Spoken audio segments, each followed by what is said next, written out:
This happened to me a few years back, when I was in my early 20s. At the time, I worked in a department store at a makeup counter. The job relies heavily on good customer service and building relationships because you want people to keep coming back to spend money on your products. We're given personalized business cards so that we can build our own client base. Very important for a commission department. It's not uncommon to be familiar with people who frequently shop in the store. As workers, our training is focused on being friendly and accommodating. One day while I was working, I had to move to a makeup counter that wasn't my own to cover someone's lunch break. It was a really slow day, so I was just leaning on the counter, people watching. I could tell most shoppers were just browsing, so I kept to myself. One of the people that I noticed was a very tall and broad man. He walked very slowly, almost hunched over. His face was fixed very aggressively, like he was angry but focused. He circled around the counter a few times, but I could feel his gaze resting on me instead of the products. After a few rotations around the department, I decided to greet him in case he needed some help. It wasn't until he came directly over to me that I realized just how big the man actually was. I'm a 4'10", 140-pound female, so I always feel pretty small regardless. But even with this man's slouched posture, he was well over 6 feet tall, and well over twice my weight. I'll never forget his teeth. They were completely black in the front. Your eyes couldn't help but go right to them. Despite this menacing appearance, he was quite soft-spoken. Truthfully, I could tell he wasn't all there by the way he talked. He told me no when I asked if he needed help, but he requested my number. So direct. We had never even spoken before. I declined and said that I was in a relationship and that it would be inappropriate. He then asked if he could have a business card for the counter, in case he wanted to get some products later. Since I wasn't on my normal counter and I really wanted him to just go away, I handed him my coworker's business card and told him to call if he had any questions. It worked, and he walked away right after that, filling me with a bit of relief. Only a couple of minutes later, though, the phone on the counter starts to ring. I answered with my peppy customer service voice and say, "Thank you for calling. How can I help you?" Immediately I know it's the same guy when he starts talking. He asked me again for my personal number, and I explain once again that I cannot do that. He just wants to talk, he explains. Since he wasn't getting the hint, I say, "I should have told you that I'm married. You can't have my number." Politely he apologizes and then hangs up. I thought that would be the end of him, but for the next few weeks or so, I spent much of my time at work anxious that he would show up. I would see him every week, and he would lurk around the counter just looking for me. Anytime I would see him, I'd immediately drop what I was doing to run and hide or run to the closest customer and offer any bit of assistance to make it look like I was busy so he couldn't talk to me. I successfully managed to dodge him every time, and it came to the point where I stopped seeing him finally. I was thrilled. I had almost completely forgotten about him, until one day I decided to go to Walmart by myself to pick up a few things on my day off. I generally like to shop alone. I can take all the time I need, and I like leisurely looking around. I grabbed a basket and made my way over to the cosmetic and wellness section, since that's where most of the things I needed were. I only managed to grab a few things before I locked eyes with him as I walked by the supplement aisle. I had recently changed my hair color and wasn't wearing my work uniform, so I didn't think he'd realize who I was. I was ready to just go about my shopping and ignore him, until I noticed that he'd dropped all the items he'd had in his hands and started running my way. I panicked and stiffened my pace immediately. I thought to myself, he's not really going to follow you through the whole store, right? But as I turned around to look, I could see his humongous body just plowing through people, with that same terrifying look on his face, only a bit meaner. His black teeth growing closer with a snarl. Since the direction I was walking was the opposite of the exit, there was no way in hell I was going to turn around. I decided that my best course of action would be to follow the perimeter of the store and cut down the center section, which would bring me close to the registers. I speed-walked the entire time, in hopes of losing him amongst all the people, but never once turning around again. By the time I'd made it to the register area, I could actually feel his presence behind me. Still not wanting to turn around to look, I glanced in the reflection of the soda machines that were in between us and the register aisles, just to see how close he was. To my horror, there were only about 1.5 to 2 feet between us. I was afraid to just drop my things and run out the door, in case he decided to follow me to my car. I had parked in the far back of the parking lot, and I didn't want to risk it. I also didn't want to get in line at the registers, since the lines were long and I would just be standing out in the open alone. Instead, I walked into the cluster of people crowded around the self-checkout line. I noticed another large but older gentleman with his carriage in the middle, and ran straight for him. The people were so closely clustered together that the man following me couldn't make it through. I ran over to the man in the line, grabbed onto his carriage and said, "I'm so sorry. I'm not cutting in front of you, but there's a man that's been following me through half the store, and I'd like to stand with you." He was so sweet, and let me be with him while we waited in line. He even let me go ahead of him so I could leave quicker.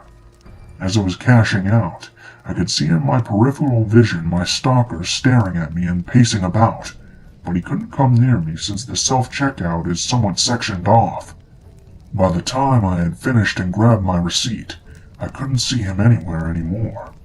I looked around, but he was nowhere to be found. I thought about asking the older man to walk me to my car, but he still hadn't finished at his register, so I decided to call my boyfriend and make a run for it. Staying on the phone, I explained to him what was going on as I sprinted to my car in tears, frantically looking around in case he tried to follow me outside. I made it to my car safely and rushed right home, breaking down to my parents about what had just happened. I could feel it in my bones that that man wanted to do something to me, and thankfully I didn't find out what that was. His aggressive aura was palpable. To this day I can still remember the adrenaline, nervousness, and the sheer terror I felt when he followed me. I've never felt so vulnerable and helpless, even with all of those people around. I quit that job roughly 2 years later.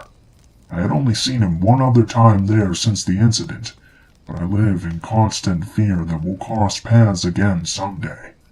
I'm afraid to shop alone, something that I wouldn't give a second thought to years before.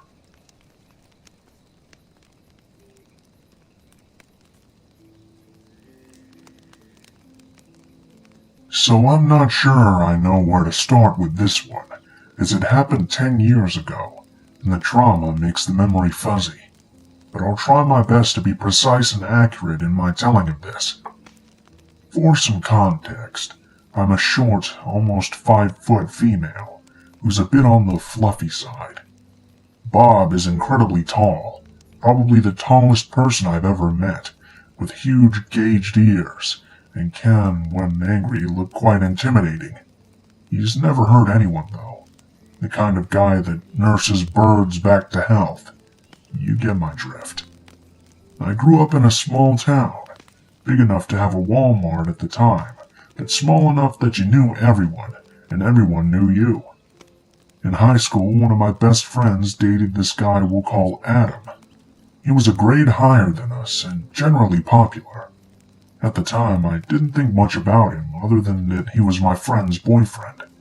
He was likable to almost everyone, charismatic and seemingly intelligent. There were things at the time, in hindsight, I should have seen, but I was blinded by youth and ignorance. Fast forward a little bit. I'm 17, graduated early and off to college. I'm a minor in a new town, over 2 hours from home, knowing nobody and living in the college dorms. It was co-ed, and a few people I knew from my hometown, but they were all older than me since I was going to college early, and I didn't have a strong relationship with any of them. My first day, I come to the dorm and see that Adam is the male RA for my floor. Yes, I think to myself, I'm so glad I know someone here. We chat for a while as I unpack my stuff. My parents and I look around the campus, and they drop me off, giving lots of hugs and waving goodbye. I'm excited and terrified to lead my new adventure of independence. When I get back to my dorm, on my door is a piece of paper that reads something along the lines of, "Due to improper moral conduct, you'd have been expelled from college and should leave immediately," or something to that effect. I open the door and see all of my belongings are gone. I ran down the stairs and showed the paper to the front desk in tears, and they helped me figure it out. Lo and behold, Adam the RA had pulled a prank and moved all my things, underwear and fiddly bits included, into his room. I was furious, when in retrospect I should have been terrified, but I laughed it off and unpacked my stuff again. It was my first day. I was young. I didn't understand that I should have nipped it in the bud right then and there, but it's where this story really begins. Adam didn't get into any trouble from that instance, but over the next year he would occasionally play pranks on me and the other residents that were above the threshold for appropriate. At the time I was beginning to think he was weird, but nothing besides that first time was so overt that I couldn't write them off as the actions of the young and dumb. Fast forward 2 years. My boyfriend at the time, future husband, who we'll call Bob, and I had been living off campus in these super crowded apartments. There was at one time 7 people in a 3-bedroom apartment. We decided when our lease was up we would move into a larger place and sublet. We found a nice apartment across town that had 4 bedrooms, 2 upstairs and 2 downstairs. There were 2 bathrooms, 1 upstairs and 1 downstairs, that were in the middle between the 2 bedrooms. Each bathroom had a door leading to each bedroom, and the downstairs bathroom had a 3rd door leading into the living area. We signed the lease in our name only, and got permission to sublease under our name. It meant, though, that we were personally responsible for any damage, and the full rent amount, as the lease was in our name. Here's where we made our first mistake. Adam and his then-wife had been recently kicked out of their apartment. Being the nice, generous people we were, we offered to sublease to them month to month. They both had steady jobs and Pell Grants, so I knew they could afford the rent, and Adam was in ROTC. He seemed to be on the straight and narrow. We also put out feelers to other friends and found another hometown guy to rent one of the other rooms, but he couldn't move in for another 90 days, which at the time was fine. As we were moving into the new place, Adam and his wife offered to help, and we discovered that a lot of our stuff has gone missing or broken. We're pissed, but there's nothing to be done about it, and we didn't know for sure who did it. The second all our stuff is over to the new place, I've discovered Adam and his wife had filled the entire house with their stuff. Sofas, kitchen utensils. Fine, I don't mind sharing space, I think, and let it go. I worked during the day and went to school and slept during the night.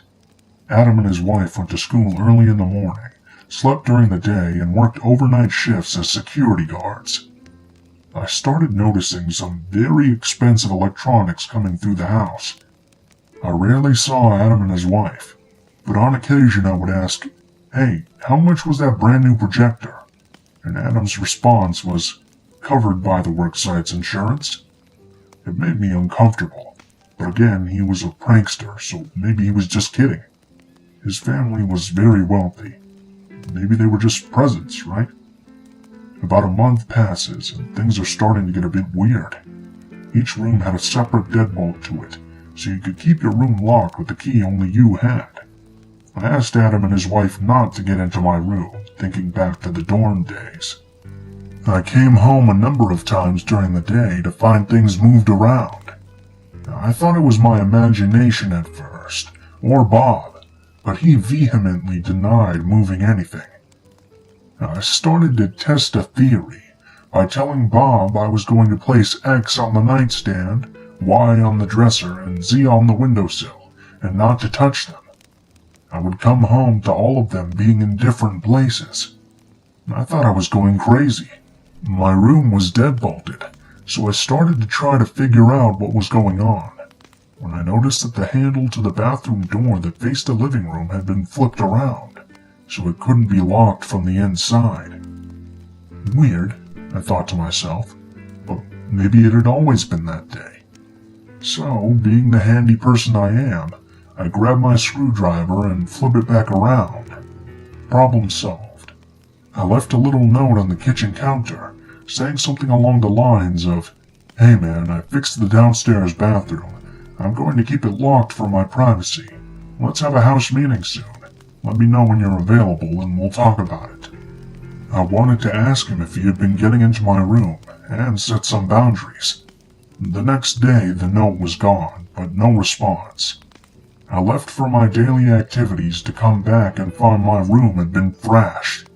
My small rodent pet had been taken outside, onto the patio in its cage with the door open. I'm livid. I checked my door, still deadbolted. I checked the bathroom door. It's still locked. But I find Adam had removed the door to the bathroom going into the empty downstairs bedroom, allowing him access to my room via the spare. What the hell? I leave another note on the counter, this time explaining, "Look, we need to talk. Whatever this is not cool." At this point in time, they were never home when I was. He had been fired from his night watch job, due to things going missing, I'd assume, and gone full force into his ROTC training. I don't know where the both of them were most of the time. I was working 40 hours a week and taking 30 credits, and doing undergraduate research, so I was barely home.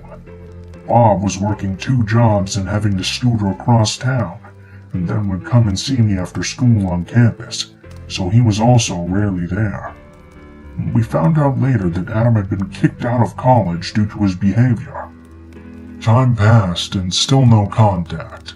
I knew they were living there as stuff was moved around, but I never saw either of them.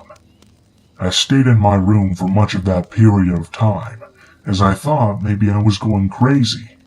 My brain kept telling me that I was being unreasonable. Maybe there was a reason. Then one day Bob and I come home, and the door to my bathroom that faces the living room was gone. Just gone.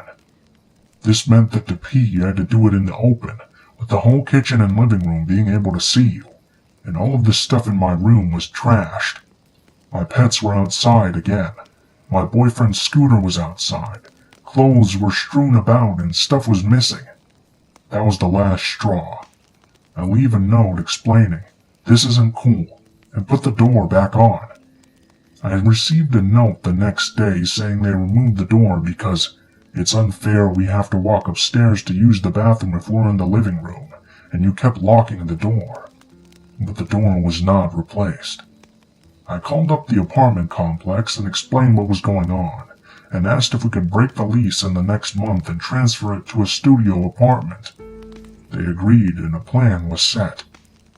After talking to the apartment for a while, we found out that Adam and his wife had been trespassed from the property prior to moving in, and failed to mention it to us. So again, I left a note on the kitchen counter, in not so nice of a tone this time. "Hey, the lease is in my name. You're here by my grace alone, on a month-to-month sublet. I was trying to be cool, but this is too much. You have 30 days to find a new place to live. I'm ending your sublease due to invading my privacy on multiple occasions and destroying apartment property." At this point in time, I had given my pets a good home, as I feared for their health due to the current situation. I made it a point for Bob and I to be away from the apartment for 2 days, to give everyone time to calm down. I get home and the note is gone. nothing in its place. I go to my room and Bob and I settle in. Tomorrow we start packing the non-essentials so we can move at the end of the month. At 5:30 a.m., I hear a knock on the door. Who is it? It's Adam.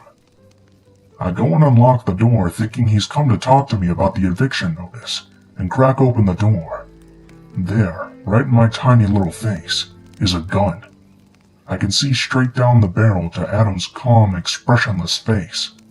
I scream and slam the door closed, twisting the deadbolt shut just in time.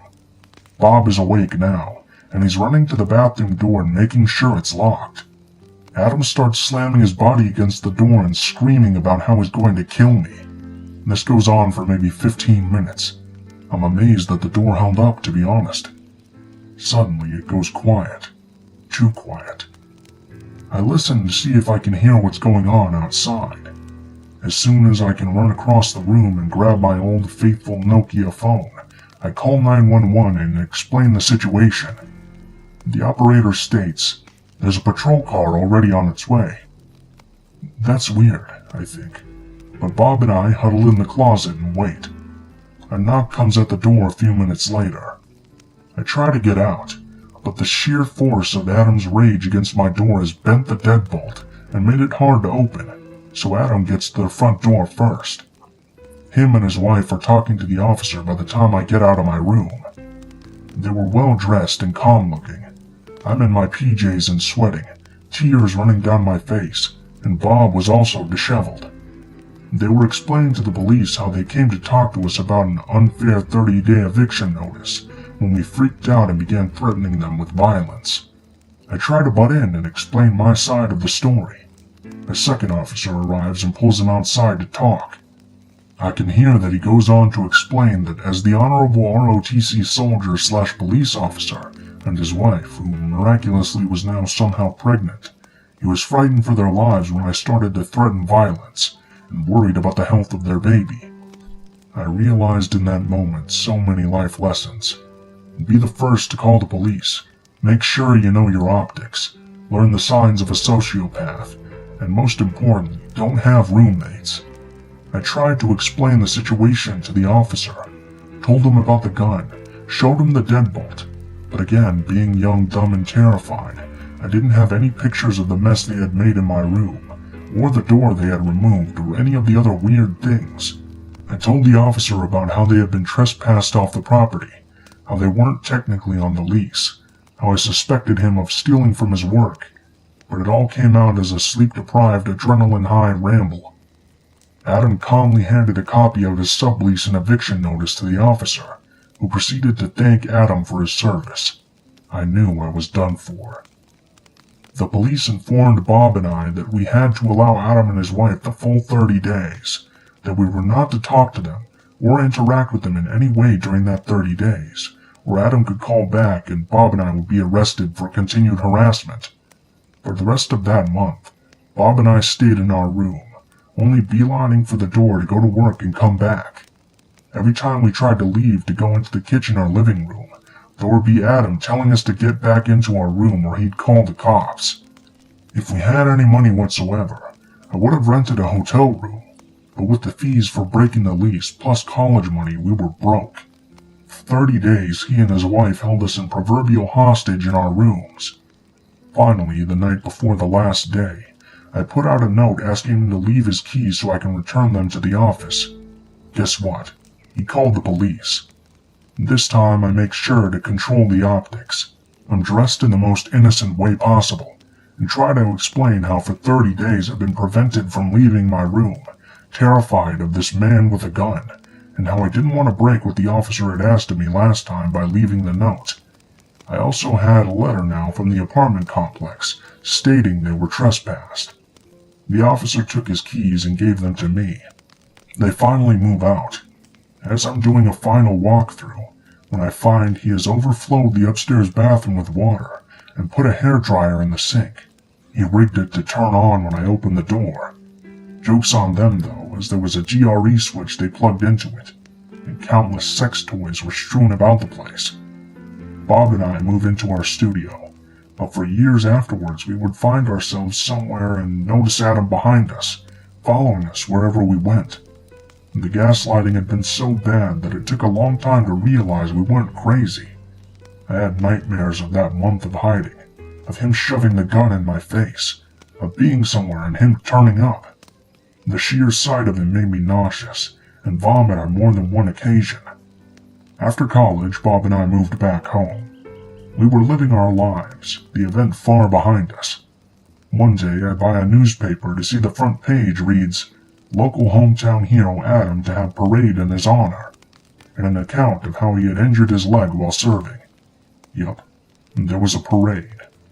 I did do some research though, and found out that he had joined up after college, and only served 2 years. Never even made it overseas before he blew up his own leg while messing around, so I guess there is some karma in this world. To this day, in my hometown, he's considered an honored disabled veteran.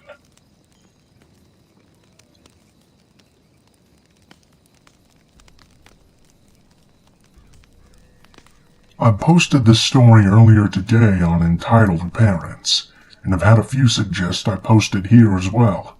I hope you enjoy. So I have a friend who's just recently been getting into these entitled parents stories. We eventually started talking about them, and would laugh at the sheer stupidity of Darwin's failed experiments, until last week. She began to be more and more quiet, and when I finally pressed her, she revealed that she's been coming across some of the stories of attempted kidnapping, and they reminded her of a night many years ago. She never made a Reddit account, so she asked me if I could post her story. After telling me what happened, we're both still not sure if this fits or not, but it's a story that if someone would ever find themselves in a similar situation, they might get some ideas to protect themselves, maybe. So without further ado, many moons ago, in the early 2000s, my friend Sarah was going to the local state college. Now, while the college was in the city, she lived out in the country with her father, and would use the bus system to go to and from school. One afternoon, after class, her and her friends went to one of their apartments to study for some exams. Well, being the young and responsible young adults that they were, they studied for maybe 10 minutes before things turned to a more festive gathering. After a few hours, Sarah happened to glance at the clock, which caused her mind to snap. What time does the last bus run? Screaming profanities and prayers for warding off her demise by her father, she quickly ran to the bus stop just in time to catch its final trip of the night. With a huge sigh of relief, she flopped down into a seat in the back and threw her headphones on. Lost in thoughts of what elaborate tales to tell her father, she hadn't noticed a little boy walking up to her, until she noticed movement out of the corner of her eye, as he sat down right beside her. She somehow managed to not recoil at the sight of the child, because while the child was completely filthy and reminded her of someone from Deliverance, it was his creepy smile that she remembered the most. He just sat there smiling at her, until she slowly slid her headphones down, and the following interaction began. "Hello? Hello. You're pretty. Well, thank you. What's your name?" Now, Sarah had this policy of never giving any personal info to strangers, but kids were pretty harmless in her opinion. Every alarm was going off in her head, though. "Katie. That's a nice name." Then the kid just sat there, smiling at her. After a few minutes of smiling, the kid finally said, "You would make a great mom." He hopped down and walked back to an even more dirty and unkempt monster of a man, who she could only assume was the boy's father. Just like his son, he was smiling at her. When she looked at him, he nodded politely and kept smiling. She put her headphones back on and dug out a book to pretend to study, but she kept looking back and noticed both of them smiling and staring right at her. As each stop came and went, she prayed they would get off the bus, but as the bus began to empty of other passengers, she soon found it was just her, some middle-aged woman, and those two. The bus was beginning to slow for its next stop in a small town that had a series of restaurants. She couldn't take them anymore, and decided that it was safer for her to go to the McDonald's and wait for her father than to sit on that bus any longer. She gathered her things and prepared to disembark. As she allowed the woman to pass, she noticed the men gathering their things. Oh, hell no, she thought, but she didn't want to make it out like she was trying to avoid them, so she moved to the seat near the front and sat back down. To her horror, she watched as the man and his son took another seat and sat back down, still smiling at her and nodding. Her anxiety was going through the roof at this point, as she'd watched more stops come and go until her stop was coming up. What was she going to do? Her mind raced. As the bus came to her stop, she gathered her things again and watched in horror as the men gathered theirs. Instead of getting off, she sat back down behind the driver. How much further until the end of the line? 3 more stops.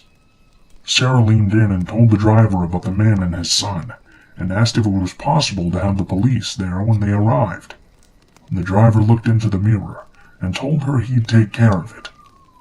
Sarah glanced back, and her heart jumped into her throat, as while the little boy was still smiling at her, the father wasn't. She described it as the look a parent gives their child when they've done something wrong, and wait until we get home. Sarah was usually a very strong individual, but she was in tears as she took out her phone and tried to call her father. It went immediately to voicemail. Who else could she call? She finally decided to call her ex. He may have been disloyal, but she could always rely on him when it counted the most. Quietly as she could, she poured her heart out about what was happening and asked if he could meet them at the last stop. Finally, they came over the hill to where the final stop was. Frantically, she looked for something, anything that could help her, but there was nothing. Finally, the bus pulled in and the doors swung open. The man glared down at her, waiting for her to get off first. Hold up, miss. I need to talk to you about your bus pass. The man stood there for a moment until the driver told him this was the last stop, and he needed to get off. I'm waiting for my... Sir, you need to get off. If you're waiting for her, she'll be along shortly, but you need to get off right now. Angrily, the man stomped off with his child in tow. As soon as they got off, the driver shut the door. The man began yelling and banging on the door, and Sarah was scared he was going to break the glass, until she noticed 2 police cars pulling in, followed shortly by the piece of crap Jack drove. The police ordered the man away, and she couldn't hear what was being said. Jack later revealed that the man was claiming that Sarah was his daughter, and he was taking her home. Once Jack asked him for her name, he said Katie, and that was all she wrote.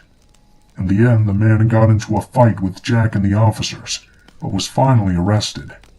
When she got home and told her father what happened, he tossed her the keys to his old '82 Ram, and she never rode the bus again.